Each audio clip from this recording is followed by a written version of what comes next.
Hi, happy Thursday. This is another episode of Seller Feel Life. In today's discussion is a seller panel discussion about entrepreneur operating system. For those of you that doesn't know me and doesn't know about our business, Seller Feel is a digital marketing agency specialized in helping brands like yours to scale and reach new milestone through paid advertising, funnel buildings, email marketing, etc. And we especially specialize in kids industry because as an entrepreneur myself, I also own a kids brand. So let's go and get started in introducing some of our wonderful guests today. We have Paul and Keith with me today. They are both serial entrepreneur with multiple businesses under their belt, and they also have been in the e-commerce industry for many years. So, Keith, go ahead. You want to do a quick self intro about your history as an entrepreneur and some of your journey? Hey, what's going on, everyone? Name's Keith. I own a few e-commerce brands in the digital space. I've been an entrepreneur in this space for about 5 years now. I have a team of about 10 people working with me every single day. Our core brand is called Chef Sack, where we serve culinary mavericks, chefs, and culinary students every single day, plus a few other low-key ones as well. Yeah, thank you for joining us. And you're always full of value. Every time I talk to you, I feel like I always learn something new. So thank you so much for joining. And Awesome. Paul, you want to introduce your journey? And I know you were on Shark Tank and with a very interesting experience with going through all that, the up and down of the entrepreneurship. Please feel free to share more about yourself. Yeah, so my name is Paul. I am co-founder of a company called Love and Pebble, and we are on season 13, so the last season of Shark Tank, which, if you are an entrepreneur, it is honestly the biggest roller coaster ride to get on that show. It really does boost your sales. And I also own another company called Dose and Remedy. It's a supplement brand. But yeah, those are my two brands. Thank you for, and I think you also have your co-founder with us today, right? She was here, but she had to step away. Oh, she has to stay away. Okay, no problem. Yeah, Whenever she's back, so yeah. so okay, so let's go ahead and start the discussion. First of all, let me do a pre-frame a little bit about EOS, Entrepreneur Operating System. I am super passionate talking about this because this literally saved my life from the edge of total destruction. So, quick personal story. 2020 during COVID, my business was on the edge of bankruptcy because here at Lucky Kid, we design product for kids with special needs, and majority of our customers are buying from schools. What happened to all the school in 2020? There's no school. What the heck? There's no school, no in-person learning. It's all virtual learning. So all the product we're selling to the school, the classroom furniture, the classroom product, no one is buying anything from us. We went from like 50,000 in revenue to under 10,000 in revenue. Pretty much we lost 80, if not 90% our business overnight.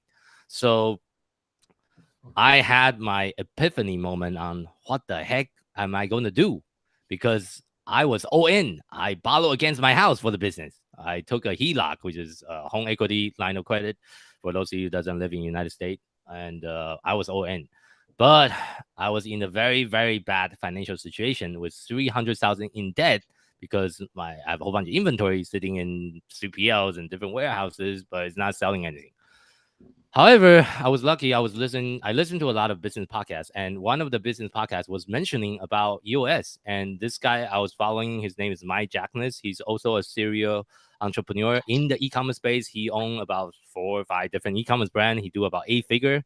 I think 10, 20. I don't know how big is his business now, but I follow a lot of his content. He was mentioning about the impact of implementing EOS for his business many years ago.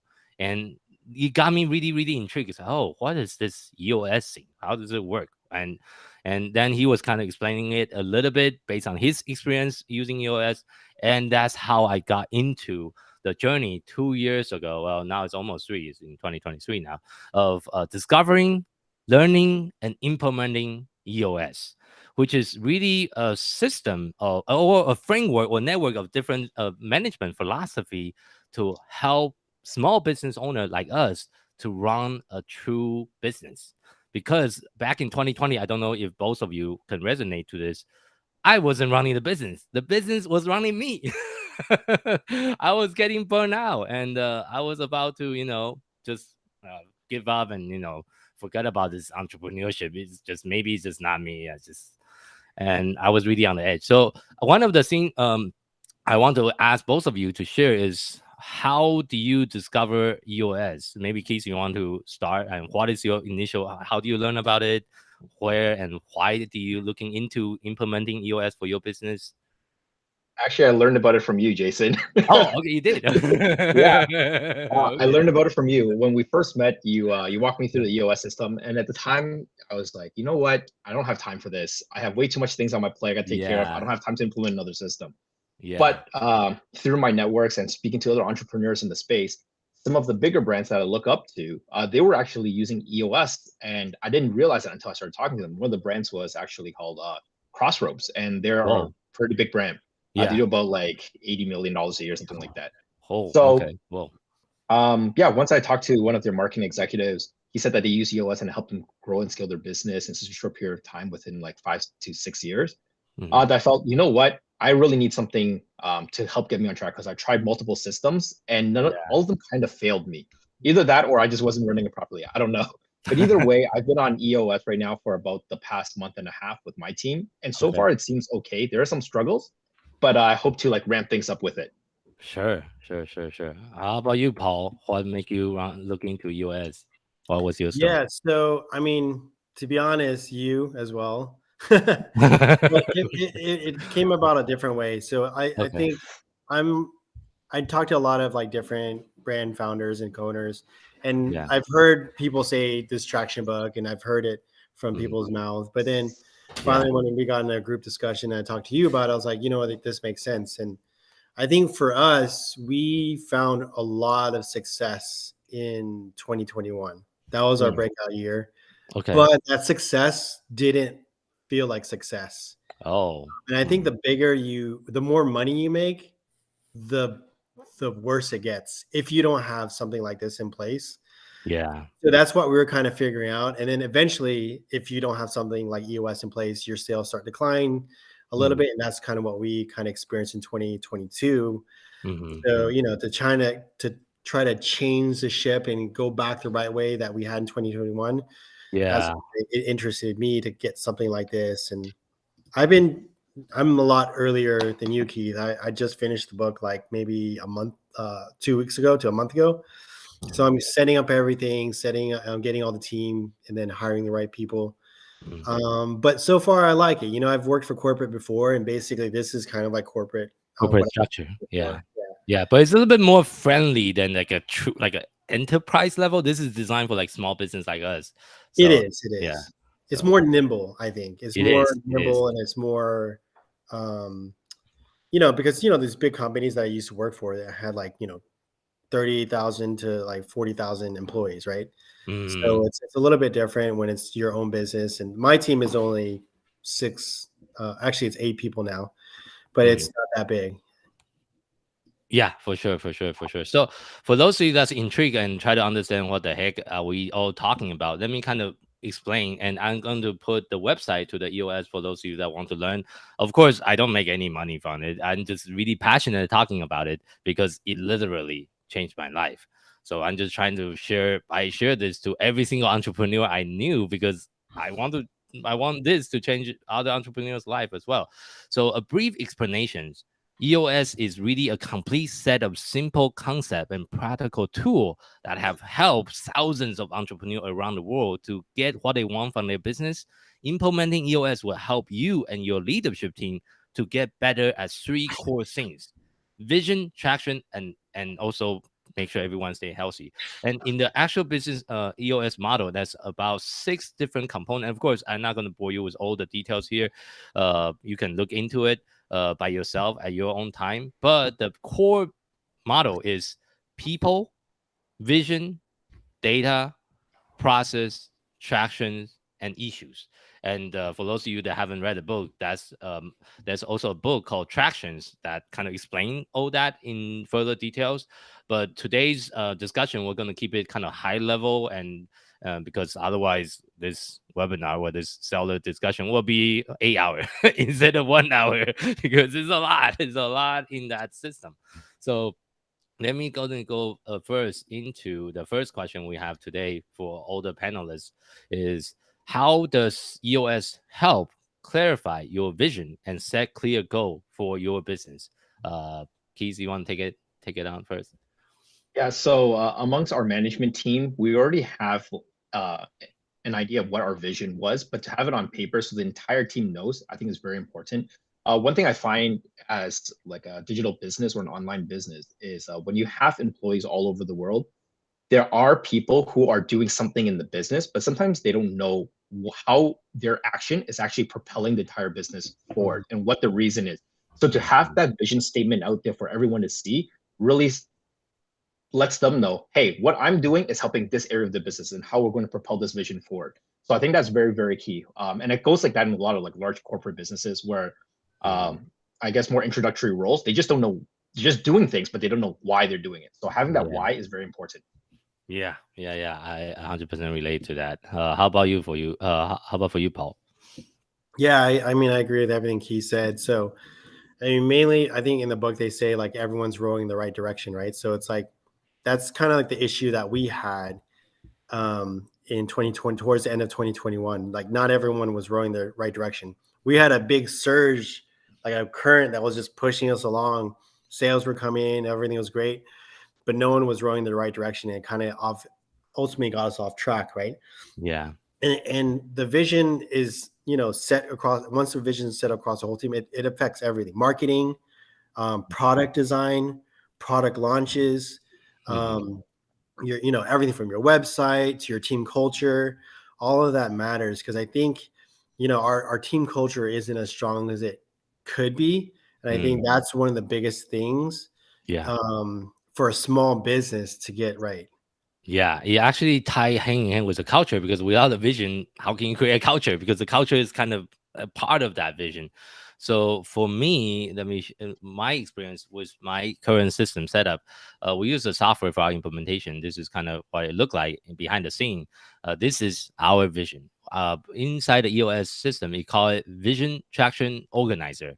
That you want to keep track of all the high level vision for your company, including core value, core focus, 10-year target, go to market strategy, your 3-year target, your annual target, 90-day target, all your long term issues, and you want to do a SWOT analysis in your business once a year. So this is, of course, this is a lot of information. I'm not trying to overwhelm anyone, but I just want to share a few things that is really, really important. First, core value. What is your core value as a business? For me, is fun, upbeat, efficient, limitless. That's why we call solid fuel. It's fuel. So, and we really try to embellish that. We're goofy during the meetings sometimes, and we have virtual like company parties, Christmas party. And I'm happy to say this year I'm excited to meet with my team in person after 3 years because of COVID. This year we're gonna have a company retreat in Philippines for 3 days and 2 nights, 100% on the business. And this is a resort that we'll be spending together as a team for 3 days together. And I'll be in Philippines for a week from July 12th to July 19th. I already booked my ticket. And this is how we can build culture as a virtual business, because a lot of the team member, and my team is growing like crazy right now. We have 13 people right now and we're hiring 7 this month. So we're doubling in size. So a lot of the people that we recently hired, I have never met them in person. I would love to meet them in person and maybe get drunk together. That's how you get to know the people, right? You need to get drunk a couple times together, and just talk about other stuff that's not business. So I'm really looking forward to this event. But I want to share that is you can create a wonderful culture and wonderful vision for your business as long as you share that to your in front of your team constantly. And you want to make sure it's not just in your head, but everyone know exactly what the vision is. Otherwise, all in the founder's head is like, oh, this is my vision, this is what I want to do, but none of your team members know. So you need to make sure everyone's on the same page. And another thing I want to share, because this is a lot of information, I'm just going to share some key information, is what is your long-term 10-year target? Some people call it the big hairy goal, or whatever the term is what is the goal that's so big that you really want to accomplish in your business? For me, is we want to impact and change over 1 million life of family affected by special needs. That's my calling. That is what I want to accomplish in my life. And I say this all the time in front of my team. In any occasion, when I talk about vision, I always mention it. I pretty much try to draw them into all the team members. This is what we want to do. This is why we exist. This is why we do what we do. It's not about the money. It's about the impact. How can we make maximum amount of impact to all the activity that we do as a business? And of course, not every single business have such a strong like target like we do, but of course, you can find something that will resonate with you as a founder, and you want to share that passionately with the rest of the team, and then everyone will follow. Because with a strong vision, it also help with retention significantly, which we have a separate panel discussion about hiring. I think a couple of weeks ago with Keys and I think our HR manager and our social media manager. One of the key things that keep on bringing up is how can we make sure our retention rate is good. And this is one way you can help with the retention by having a strong culture and strong vision. So I don't know anything else both of you want to add to that. Fully agree with what you said, Jason. Yeah. Okay. Yeah. So the next question I have for EOS is common challenges that entrepreneurs face when it comes to gaining traction. Because the name for the book is called Traction, but it's not that easy to gain traction for a lot of the businesses. So, Keith, you want to go first, sharing about some of the common challenges you're growing and now you're implementing EOS. What do you think is the biggest challenge you're facing right now? I think the biggest challenge is as entrepreneurs is we're always chasing like a golden nugget. So and because of that, it's very easy to get off track. And what it comes back to, and what I've tried to drill down to my team is, hey, at the end of the day, what is our vision? If it doesn't align with our vision, unfortunately, it has to be pushed off to the side for something else. Yeah. So that way, it always keeps everyone accountable, not just people that are working for me or under like the existing managers, but also keeps me accountable to my team. And I think that's very, very important as any sort of leadership role that you take. Okay, thank you for sharing that. How about for you, Paul? I mean, when the biggest issue for us is just doing the damn thing. It's like, so I read the book and then, I went on and then we have everything. I printed out I made this nice fancy binder and it's just not doing it. Right. So I think, that's a lot of times with entrepreneurs, we read so many books, we hear so many audio. I mean, I know every concept, E-Myth, Profits First, all these books right in my head. Yeah. But it's like not doing it. Now it is not worth it's really not even worth it, right? Because you're not doing it. So I think honestly that's the biggest thing. And that's what traction is, right? Traction is literally doing the damn thing. Exactly.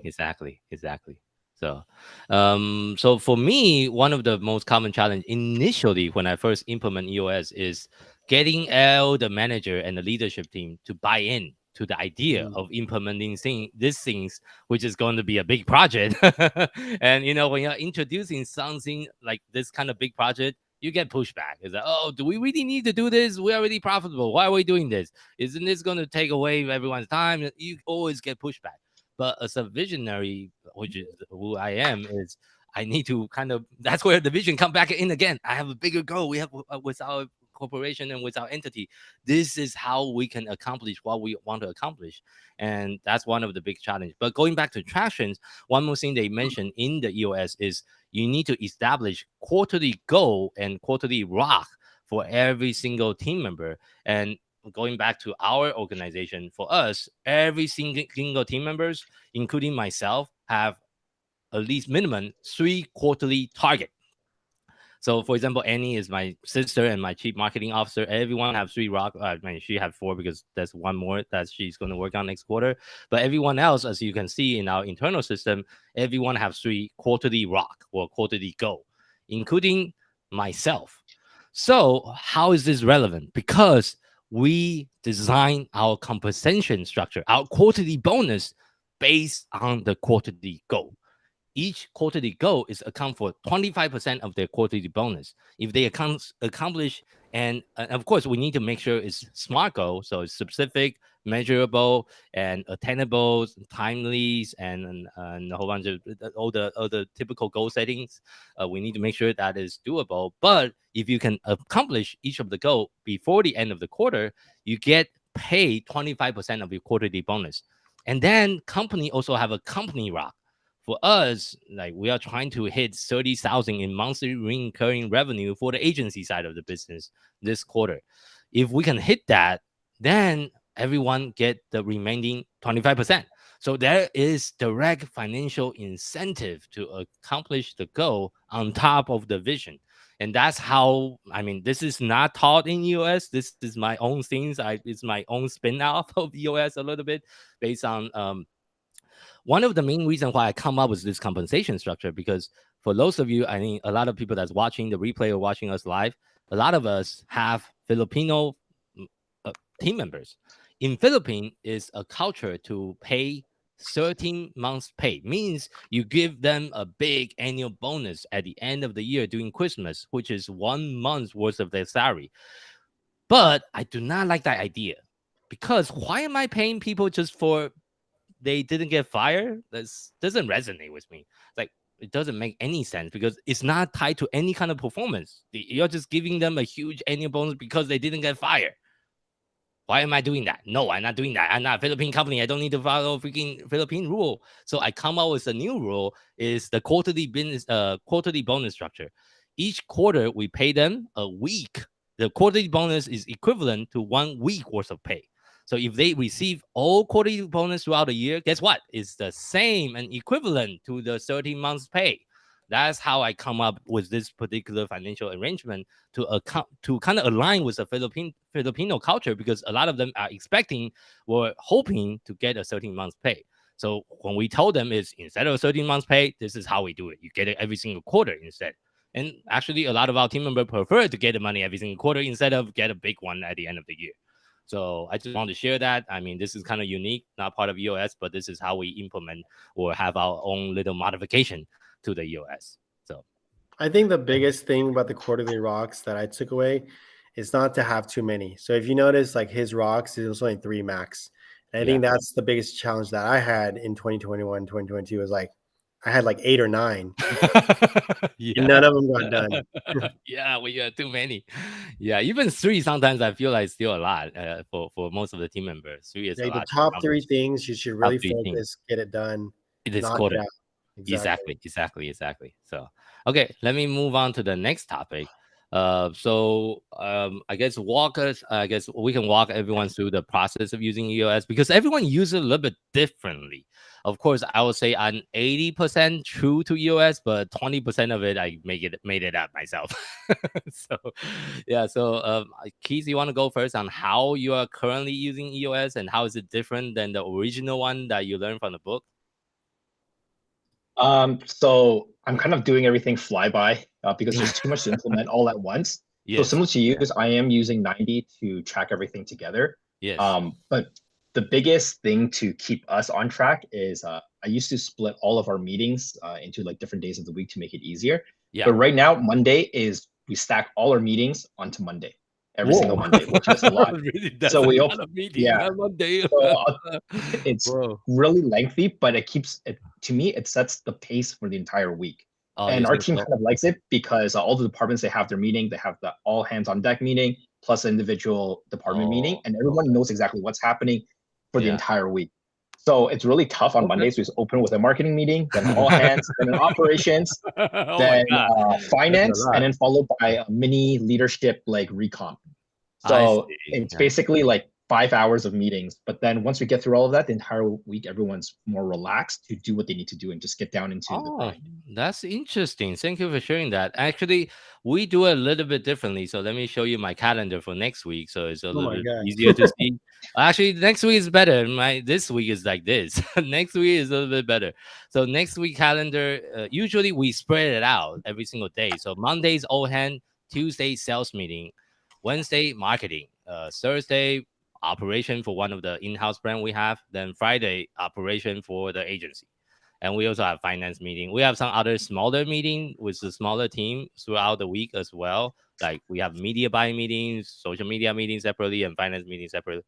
But I don't like to over. It's hard because most of my team is in Philippines. I couldn't do the marathon that you're doing because otherwise people don't go to sleep. Because I already started meeting at 6 a.m. It's 9 p.m. Philippine time, as you can see on my calendar because I have it side by side. So in my time it's 6 a.m., but Philippines is already 8 p.m. when we start the meeting. So if I do the marathon, they couldn't go to sleep if I do it that way. But that's why I spread it out that way. But I like your approach as well. But just it's just not feasible with my virtual team right now to do it the Oh, way we you just are. asked them if it was okay, if they wanted to do it this way, and most of them preferred to just stack the meetings back to back.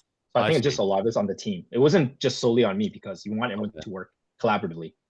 Of course, of course, of course, of course. Yeah, each team manage a little bit differently. So yeah. And how about you, Paul? How do you implement or currently implement in US so far?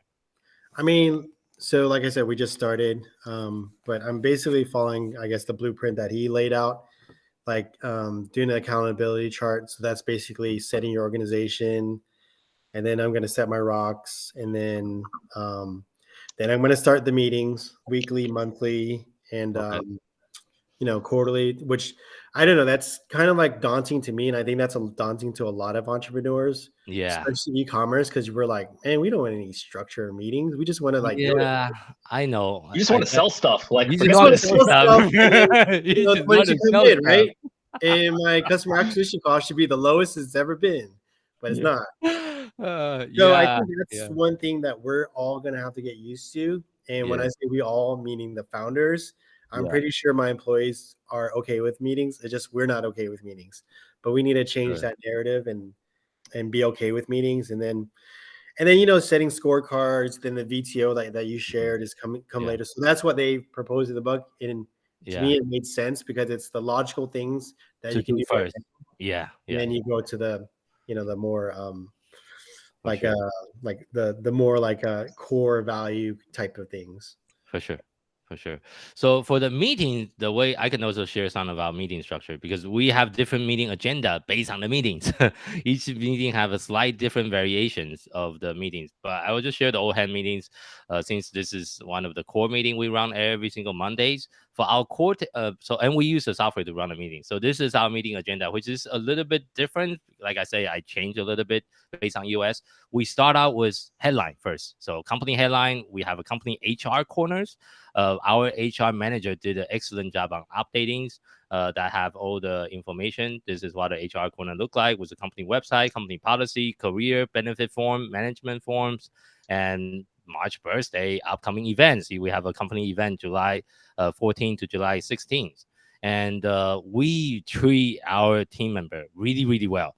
We pay them monthly salaries, quarterly bonuses, medical health insurance, and also a retirement. It's like a retirement fund in Philippines, and we given all the different benefit. So we really want to take care of them, and we provide 15 days of pay time off, and we also have 10 company holiday every single years.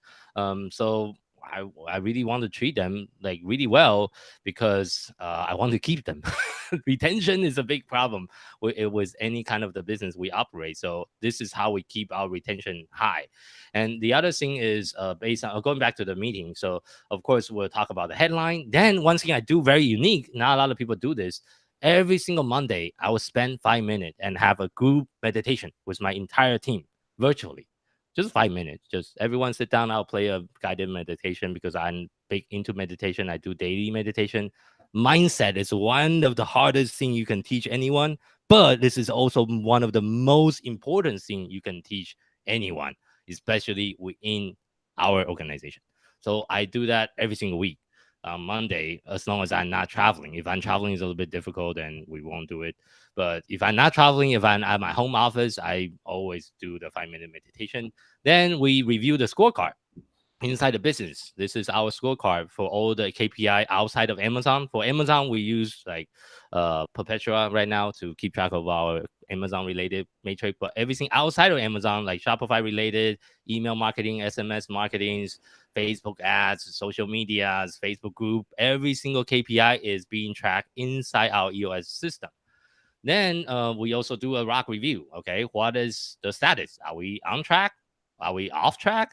Or are we not even doing it?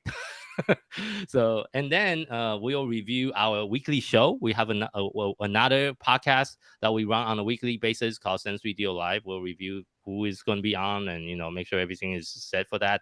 Then we'll review all the high level IDS. IDS stand for identify, discuss, and solve the open issues. So if we finish discussing it, we'll mark it as off, and then we conclude the meeting, just like EOS teach. Everyone will rate a meeting from 1 to 10. The whole idea is to have a level 10 meeting, so everyone rate 10. But most of my meeting get low rating because I tend to have too many segues. So my meeting usually doesn't get 10. My sister is a lot better at running her meeting because she runs all the marketing meeting. Usually she get 10 for her meeting, but my meeting usually, I'm like here and then I'm there. I want to talk about this. I want to talk about that. So my meeting usually is a little bit, I still follow the structure, but I tend to like get distracted pretty easily just because I have ADHD and I'm an entrepreneur. So yeah, so I just want to share that really quick. So let's go to any kind of feedback on that. Anyone I want to add to that for the meetings? I like your unique structure, and I like how you put headlines in your segue. Because right now my current agenda follows the one that comes from the book, and sometimes I find the segue and headlines, they kind of do overlap. And my issue that I have also faced is sometimes there's a headline, but even though you want to talk about the headline, there's also like something addition to it, meaning it's not just, we launch a new product or we made X sales or something. And it's always that something that needs. Yeah. It actually needs to be discussed as well. So you talk about in headlines, or do you talk about in issues? But it's the same thing. So you talk about it like part A and you talk about it part B. It feels like there's a disconnect. So that's the part I'm uncertain of, and we're still working through that. I see. My suggestion is just make it as an announcement style in the beginning. So, okay, this is a big project we'll be working on. We'll discuss the detail later on in today's meeting during the IDS portion. Otherwise, you get distracted and you talk about it for 20 minutes in the headline portion. So, yeah, that's what I've been currently trying to do. But I guess depending on the person in the team and what they've been working on, sometimes they don't know what to differentiate between segue, headline, and IDS. Who usually run your meeting? Do you run the meeting, or one of your leaders run the meeting? I run the marketing and I run the all hands meeting, and then of course the different departments will run the other meetings. Okay, same here. Just make sure whoever is running the meeting know like the meeting structure really well and don't get distracted. And you can also call tangents, like when the people are going that it's tangent, come back. My sister do that to me all the time because I'm always on tangents. I'm on tangent all the time. So yeah. I have a question for you. When it comes to adding things to the agenda, do you also allow your teammates to add things that they want to add, or only you are the only person that's adding the headlines, segues, like everything? Oh no, everyone free to add. Yeah, everyone can add it, but I'm just want to add the most. So, but do you find that I think one of the issues that I'm facing right now is I'm not getting enough participation from my team in the Philippines. And I'm not sure if it's like a work culture kind of thing. It's a culture thing, right? Yeah. You need to really into. So of course, I'm not Filipino, I'm Taiwanese, but based on my observation of Filipino culture, they don't like confrontation, and they are not really want to say no to the boss. It's like, I'm just gonna do whatever my boss say. That's kind of their mindset. So it's kind of hard for them to raise issues and be more proactive on a lot of things. But over time, if you coach them correctly, they will. Like for my current COO, he had been working with me since 2018. When he first started, he's not like very open. But I first hired him as a project manager, and he was kind of conservative. He doesn't always talk about the thing like he was thinking. Now we have been working together for so long. He just called me out on all my BS. So well, I guess that's why it's good to set the rocks and the goals, right? So then they're not really so much speaking to you; they're speaking to the goals, right? So that's what I'm assuming. right? That's not actually a perfect segue to the next question we have on the panel today is how do you create a culture of accountability within the team? So kind of like you just mentioned, that's I think that's also kind of like part of the accountability. So Keith, you want to share a little bit about your experience about holding everyone accountable under the EOS structure?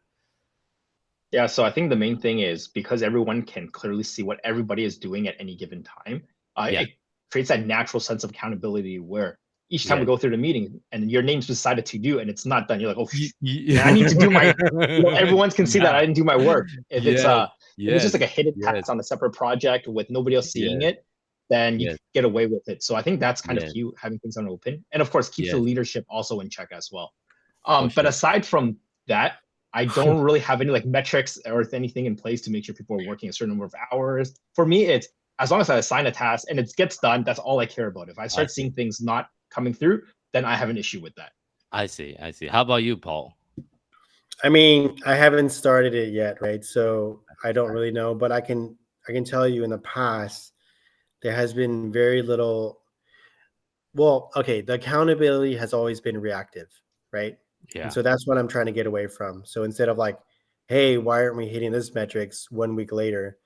I want to like make sure we have these check-ins so that we can say, hey, are you on track to be accountable? Yeah. And I think Okay. that's hopefully the biggest shift in the EOS model Mhm. that I read in the book versus like, like 2 weeks later, like, oh my gosh, we're 20% below sales. What's going on? Yeah. Don't be too late. Yeah. Yeah. For sure, for sure, for sure. Yeah, for me, just like what Keith mentioned, is putting people on the spot. And I actually track a lot of metric because we do time tracking for every single employee. I know exactly how many hours they are working, what they're working on. We even take screenshot every single 5 minutes. So I'm more hand on. I'm a little bit more of I'm not really micromanaging them, but it just I want them more data, and so we can optimize our efficiency. And actually, next quarter we're about to implement a huge project to migrate our entire project management system from Trello to ClickUp. That's going to be a big project for our team to implement everything. We have multiple discussion with ClickUp's team already, and also with another agency that specializes in ClickUp implementation. So, actually, that's going to be a big project for us to really help us refine our internal process, and it's going to help us to create more accountabilities. Because one of the biggest issue I'm facing as a company right now is I don't have visibilities on the total workload per employees. What I Mm. mean by that, let's just say, okay, everyone work 40 hours. Out of the 40 hours, are you overload or are you underload? Workload wise, are we assigning too much to you or not assigning enough to you?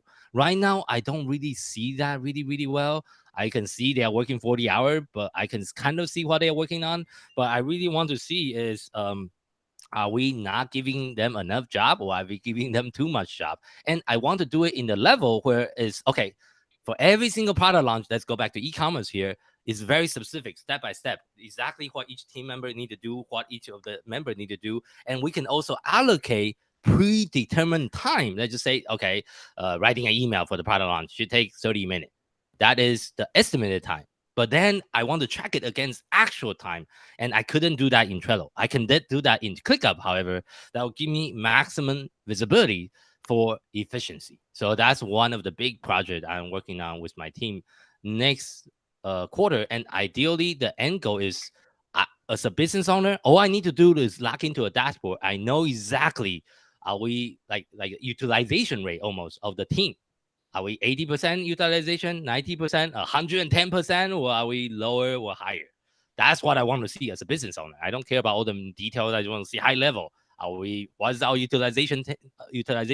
And that's going to lead us to know, do we need to hire more people right now because we are hitting it? We are 90% utilized, or are we 80% utilized? I may need to fire some people. So that's some kind of data I don't have that maturity in my current business to see that, but I will. That's one of the big projects I want to accomplish. One of the big goal I want to accomplish this year. So, So Jason, in the EOS tools, which tools would be you be using to implement that? it's definitely process. process. It's all about process. That's also one of our weakest point in the entire EOS model. As you can see, the wheel on top. Our process right now is a whole bunch of Google Doc. It doesn't sync and doesn't automate everything. Every time is manual pretty much. It's kind of manual process. I want with ClickUp. I mean, I'm not trying to sell ClickUp here, but based on my understanding of ClickUp is you can create the SOP inside ClickUp with one click of button. When you start a project, for example, product launch, it auto assign to all the relevant team member automatically with all the due dates and all the times automatically from one click of button. That's it. Because we are trying to do product launch very aggressively. We're trying to launch one new product a week. That's a lot of freaking work. And that's a lot of optimization to do that. And I think that's the maturity we need to get to, the next level of maturity we need to get to as a business. So Yeah, I agree. okay, so I have, let's see, the next, actually, this next question is a perfect segue to your question. I think the question with discussion we have earlier is, how do you really measure impact and efficiency of EOS? I kind of already mentioned that. Like for me, is to see more utilization percentage, like are we under or over utilized? But I guess I just want to hear from everyone else on the panel. Keith, do you have any feedback on that? Like, how do you measure your efficiency so far? That's a great question, because it's actually one of our discussion items on a weekly basis with our leadership team, is like the effectiveness and efficiency of EOS. And we basically said that we're going to measure it and discuss it after 2 quarters. Funny enough, tomorrow we are actually having our leadership quarterly meeting for Q2. When we're doing that tomorrow. And I already have a feeling that there's going to be some complaints and rants about the efficiency of it. And I'm gearing myself up for that. But realistically, I think it's going to, like Paul's kind of scenario, where implementing everything all at once is huge, is very overwhelming and huge overload. So the way I see it is, some of the things even inside EOS I haven't implemented because I know it's just way too much. I'd rather just get everyone familiar with the system. Every single week come in, follow the strict agenda, follow our timelines, and then once this is good for this quarter, we'll add something else next quarter, and then add something else the following quarter. So that it's like a slow segue. And it's kind of like that boiling frog thing, where you put a frog in water and you slowly turn it up. Before they realize it, they're cooked. So that's kind of the idea, where instead of putting them all in at once, you kind of slowly ramp up the team, right? I'm not sure if that's the best analogy, but y'all did. Like, but it's that idea. So I think like we will keep assessing every single quarter. It's really hard to say on a week-to-week basis. I see. Yeah. How about you, Paul? I mean, I think the book does lay out a lot of stuff. Like he said, really just prioritizing up to 3 max things to do is what I'm going to be focusing on. Sure. Because, it does get overwhelming. And then, especially, organizing this, new system. It's a lot of work. Yeah. It's a lot of work, but measuring the impact and effectiveness, I think, is one of the core things of the EOS. They have this score, but I mean, that's the number one thing that a lot of companies like myself didn't do in the beginning. Like, we don't really know our financials down that we should. We don't really know our supply chain or inventory like we should. We don't know how effective the customer service really is. We don't really know, definitely the marketing. We won't talk about that one. But we really need, that's marketing, I think, is every founder's biggest pain point is marketing. And how much it can lose you, right? Sure. So I think really just having the tools, I think the main things are the scorecard, which really sets like concrete metrics of, did you hit this? Yes. That's great. Did you not hit this? No. Okay, what are we going to do about it? And so that you really know it like on a weekly basis.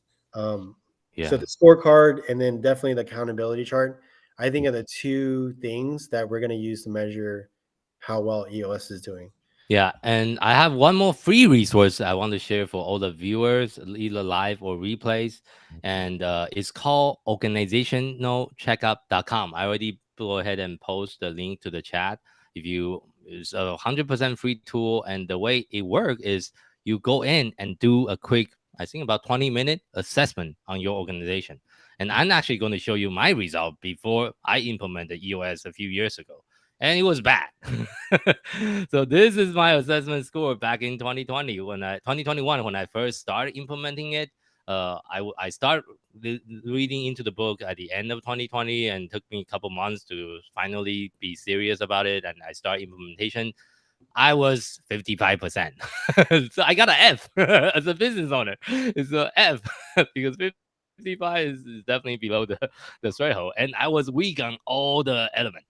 Vision 54, people 60, data 58%, issues 60%, process horrible 49%, traction we didn't get have any traction. What does traction mean? I don't even know.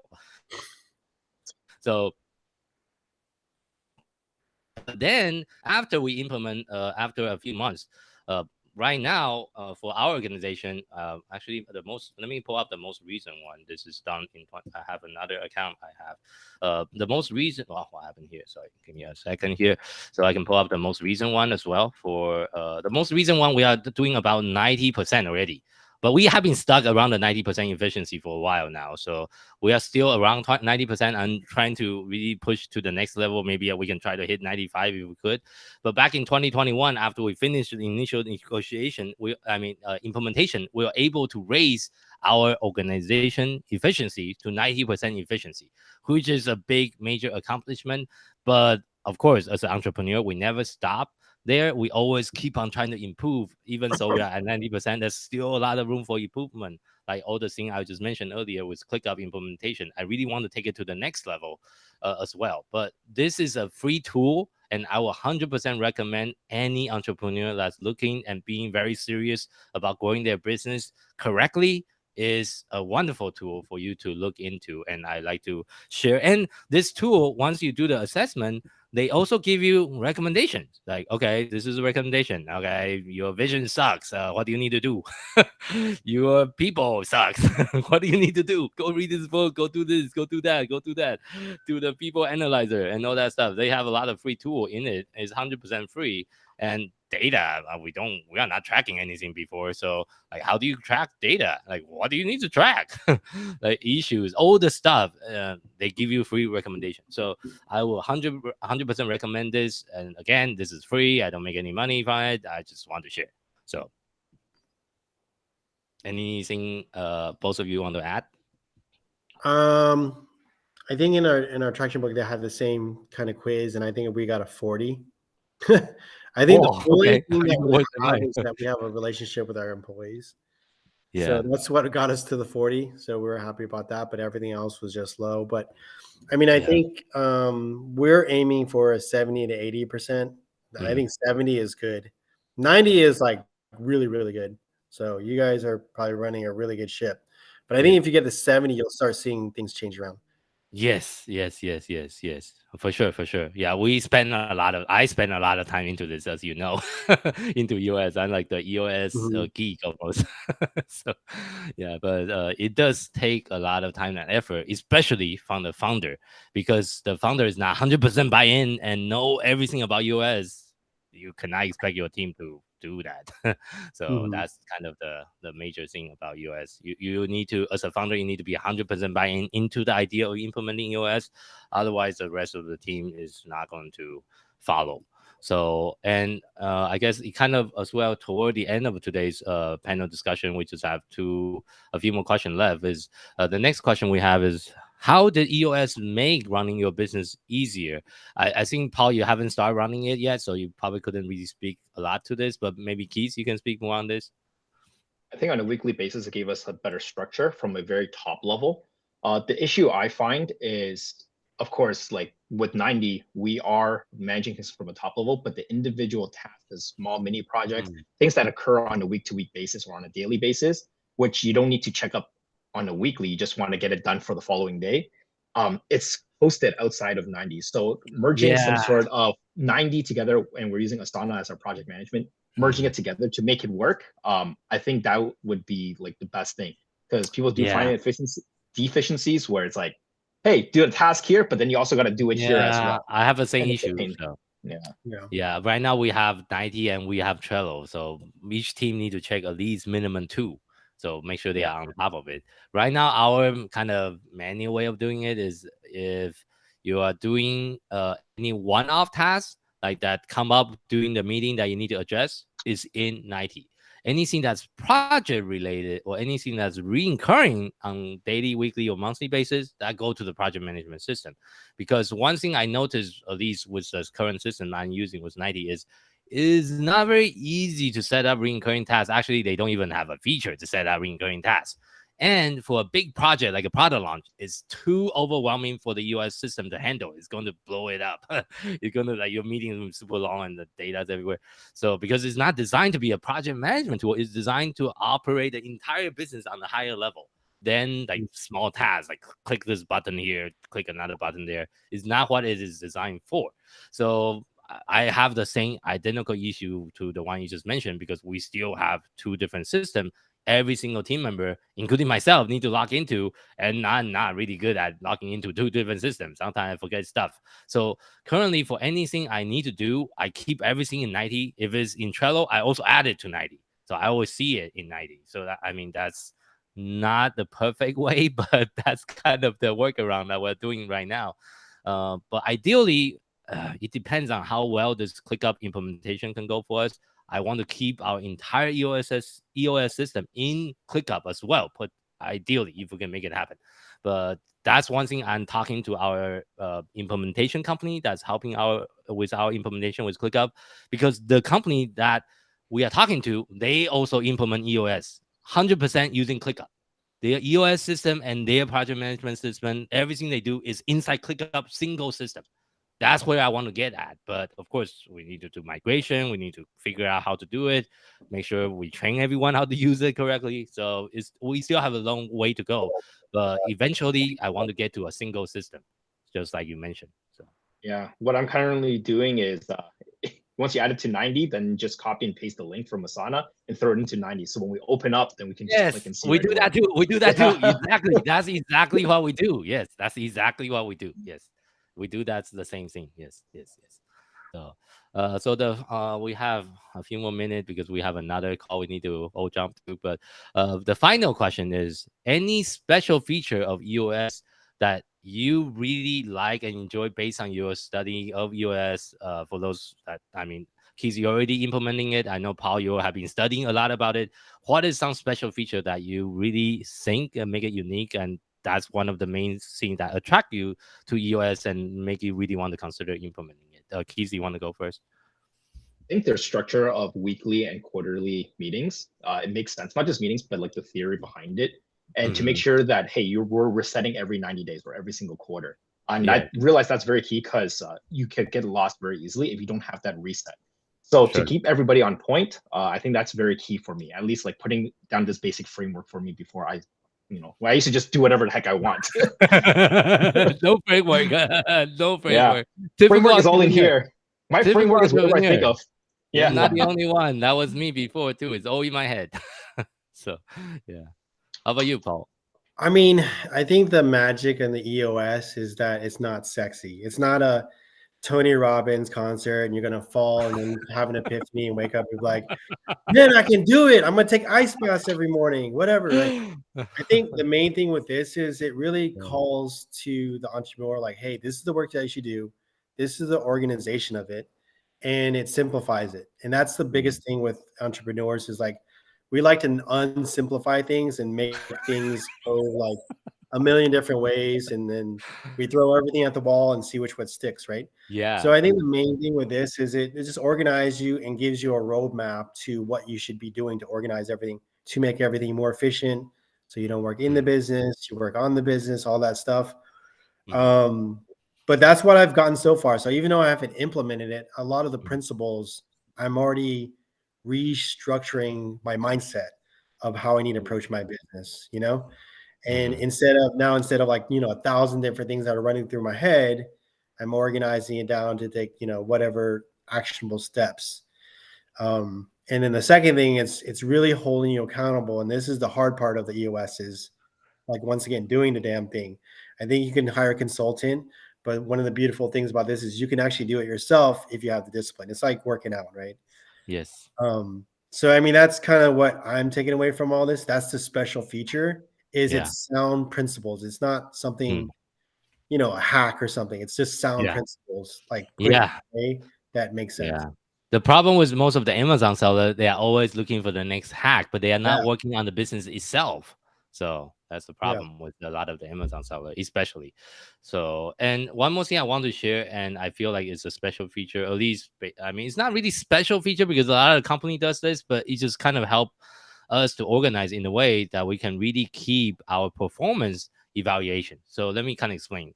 We do quarterly conversation and annual review with every single team member. And the EOS, the way they teach it is when you do the quarterly conversation and annual review, you follow a certain kind of framework. You review everyone, make sure they are still on track and align with your core value, and you make sure they still get it, wants it, and have capacity to do their job. So this is an evaluation I did with Annie, my sister, and my CMO. And of course, everything is a yes. And I have a comment here. And you also keep track of all the to dos, how many is complete on time, how many is complete late, how many is past due, and of course, more common general notes. And you also allow uh, the team member to do a leadership evaluation. Like, am I giving a clear direction? Am I giving the team necessary tool? Am I letting go of the vine? And am I acting with a greater good in mind? Am I taking clarity break? This is all very important, like feedback from the team. And also, like, am I keeping my expectation really clear? Am I communicating well? Do I have the right meeting pause? Do I have quarterly discussion? Do I reward and recognize? This is all part of the EOS framework, and this really, really help us and our team to not just keep everyone on track, but also receive regular feedback from the team, so we can be a better team, we can be a better manager, and we can be a better boss and be a great boss actually, and really take care of the people. And we do that on an annual basis, which the format is a little bit different for the annual review than the quarterly review, but kind of similar, just a little bit longer for the annual version. Is I see is a little bit longer for the annual version. And you also can do like a people analyzer tool to make sure everyone still is a good fit. And we also use the tool to create our accountability chart, which is kind of like an org chart, but EOS call it accountability chart because this is more on the high level, only on the role and responsibility. So for my organization, I'm the visionary. Miguel is my integrator. Then we divide the entire company into 4 different departments: sales, marketing, operation, finance. I think since last time I showed this to you, Keys, we have grown so much. This organization look a little bit different than last time I showed you because we're growing so fast. So for the sales team, we have 4 positions. And in the marketing team, we have about 4 more positions: copywriter, creative designer. I'm still a paid marketing manager, social media manager. And Jamie also helped me. She is both a social media manager and the lead media buyer. And under her, she had more people reporting under her: social media coordinator and our community coordinator. That's all part of marketing. And then on the operation, we have a brand success manager and lead developer, which is my sister because she's the only one that do all the developing right now. Of course, we're hiring a Shopify developer this year as well to kind of help her out with all the different things that she's doing. But under the brand success manager, we have more people we are hiring right now. See, that's why you see Miguel's and Danny's name multiple times, because we don't have the new members to replace them. But this is important to create the structure, create the seed, create the organization first before you hire. So you know exactly what the organization going to look like 3 months, 6 months, 1 year down the road before you start hiring. So you know exactly who need to be where. So this is really important, especially for operation. Like, one of the key role we are really trying to find is like a skill performance specialist, supply chain coordinators, and of course, we do have a customer success rep already. So that's our operation team. Under finance, we have 4 more people. 2 is outsourced. We outsource our bookkeeping and outsource our Amazon case for Amazon reimbursement to a third party company. But we do have I do have executive assistant that helped me to check all my email. That really was a huge relief. For those of you that have a small business that doesn't have executive Yeah, assistant yet, get one ASAP. yeah, It save you so much freaking time. You shouldn't be checking email yourself as the CEO. I didn't check any email for the past months. This is my EA do all the email checking, so I don't do any of that anymore. And then I also have an HR manager, so that's kind of the current setup for my organization. But EOS kind of make you to think like a real business owner from all this different aspect of the business, instead of like, oh, I just sell on Amazon, I'm Amazon seller. It's like, oh, fuck that. Sorry for my language, but it's more than that. You are more than that. You are not an Amazon seller. You are an e-commerce entrepreneur, a business owner. You don't work for Jeff Bezos, right? And unfortunately, a lot of the Amazon seller I spoke to in different conferences I attend, they don't have the right mindset. It's, I'm just an Amazon seller. I make a lot of money on Amazon, but I don't really do anything outside of that. How can you have a true successful business when your mindset is like you are just an Amazon seller? That is not how it works in life. So, and that's why I see so many like people become very rich and become 7-figure seller. Then they crash and burn after a few months because Amazon suspend their account and they have nothing outside Amazon. So that's really a word of caution for those of you that's trying to build an e-commerce brand right now.